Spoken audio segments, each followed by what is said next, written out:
So, Honourable Speaker, my friends, together with my colleagues, we are hard pressed to participate in this sham process. So we shall leave you here to participate in your sham process, to process your bill, pretending that you are getting the input of the people of Uganda and your vote. Thank you, Honourable Speaker. I will take my leave because I don't want to participate in this sham process. Thank you. Thank you. Have a blessed day. Have a blessed day. Honourable members, next item. Item 4. Item 4 on the order paper. Honourable members, you recall that on Wednesday, 14th May 2025, Honourable Nakut Faith tabled the private members' bill, the Political Parties Amendment Bill 2025 for the first reading. Yes, Jonas. Yes, all right. Mukwano gwange gwali yampuliriza oli ku Yugi Update TV ko sinzira okubanga otuwuliriza. Parliament ekutta omuliro. Parliament bwenjogerera ekutta omuliro. Jikira olunaku lwaliro nabagambye ye second hearing okutuulwa okuyisa UPDF Amendment Bill nga n'ebigendera byayo bye tubadde tubawa wammanga. Kakati naye ekiriwo kati. Njugira nti nno leader of opposition olunaku lw'eggulu yasoose koola babaka banne abali ku ludda olw'opposition basooke bamale okutuulamu batemere wamu amagezi agasobola okuba nga gateeka embeera basobole okulaba nga bagivaamu butya baatudde era ebyavudde mu miitingi yaabwe tebyategeerekese nnyo naye badde birina kutegeerekeka lunaku lwaleero.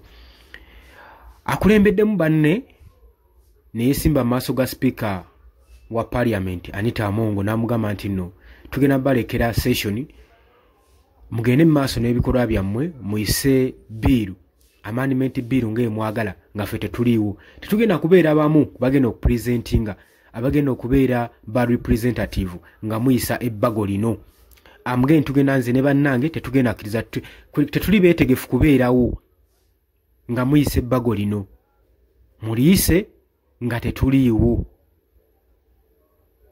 Leader of opposition Yoweri Sonyonyi era babaka b'opposition bafulumye parliament bagifulumye parliament bagireseemu ababaka abali ku ludda olwa NRM.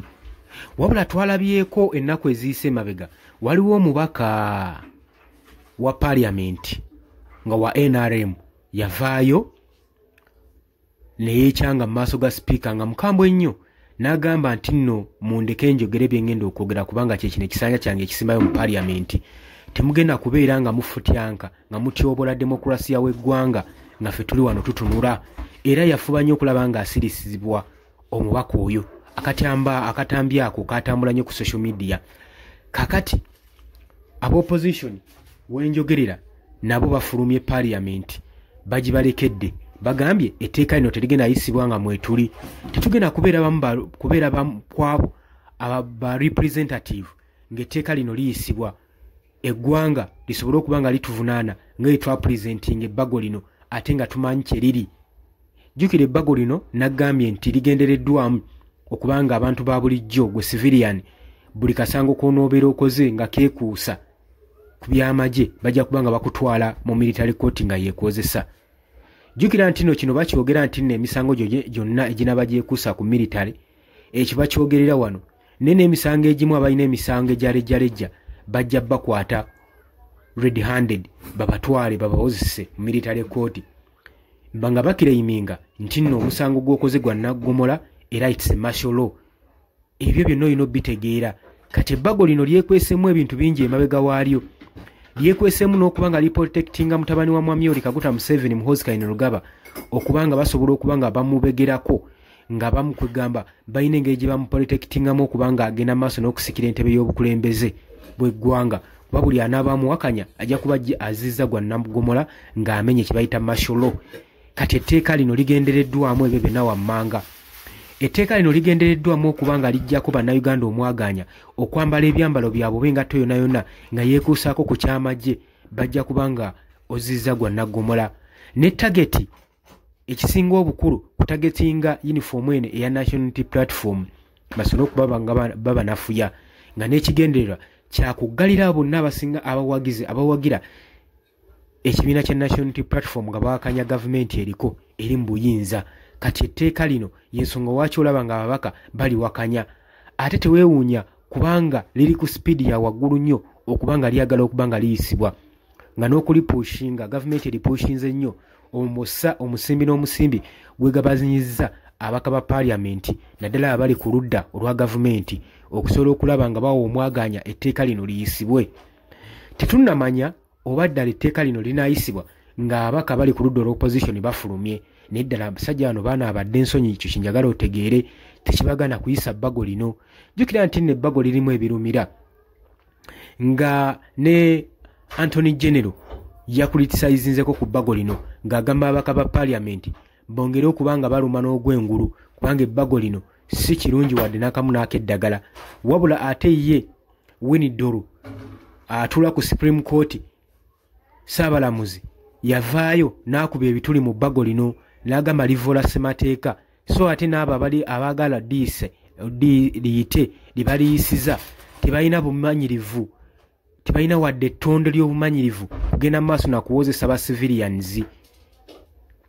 So ate era nga n'ebikolwa byabwe bigenda mu maaso mu kkooti bye bakolerayo byandamindinga rights za civilian so n'okutattana judiciary. Newankubadde bino byayisibwa Mwami Yoweri Kaguta Museveni agenda mu maaso n'okubanga awakanya Supreme Court ng'agenda mu maaso n'okupushinga etteeka lino aliyisa mu paliamenti kubanga paliamenti agimanyi bulungi yeetera omumuyisiza ebyekyeyonoonero kubanga bagenze mu maaso ensonga wandi weebuuziza lwaki bino biba bigenda mu maaso gwe atategeera nsonga eno. Mwami Yoweri Kaguta Museveni enkola alina system gye yatandikawo ey'okubanga adividinga mu constituency wasanga constituency ebaddemu omubaka omu at least adividinga n'ebiramu n'ababaka nga basatu. Lwaki? Kubanga bano ababaka abeetaaga nnyo mu paliamenti omupiikingira ennamba n'okuyisaawo ebiteeso byabwe. Kati ensonga lwaki olaba nga mu western eyo osanga ka constituency katono naye nga kadividingiddwamu ababaka abakakiikirira balinga bataano nga buli omu ali mu paliamenti atudde. Yensonga lwaki etteeka ery'okutoola n'okkendeeza ku baka ba paliamenti mu Uganda lyagaana okuyisibwa era teryasakendingibwa kubanga lino liba terifevalinga Museveni wadde n'akamu n'akeddagala kubanga ajja kuba talina babaka bamuyisizaawo biteeso byagala muyisizaawo. Kati kino leader of opposition ebedda kyayogerako nti newe tutaatuulemu abasajja batusinga ennamba bajja kuwanika era etteeka lijja biyisibwa naye wabula basobola okukola apiiru gye buvuddeko singa etteeka lino liyisibwa nga tebali mu paliamenti nga bafulumye gye bujjako mu maaso eyo. Oli ku Yugi Updates TV mukwano gwe kwesinza obanga otuwuliriza bale kwekumira ku Yugi Updates gwagala otoyungako kirya wansi waliwo ekigambo subscribe okikoneko obeere ng'otoyungako mbagaliza olunaku olulungi tugenda kuba nga tukomawo tovaako era tuwerabira nakona mukadde.